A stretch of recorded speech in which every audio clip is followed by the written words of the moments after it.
expenses, and the best way to probably do that is through an example. Let's make a simple assumption here that we're going to buy 100 pencils for our business, purchased at a total cost of $10, which is about 10 cents each. It's been a long time since I've actually gone and bought pencils myself. I don't know whether 10 cents a piece is...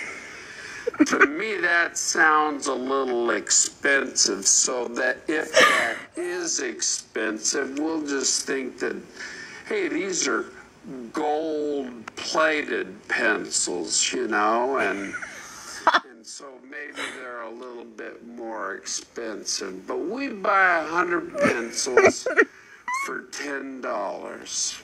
And the question is how would we record that in our journal and in our financial statements?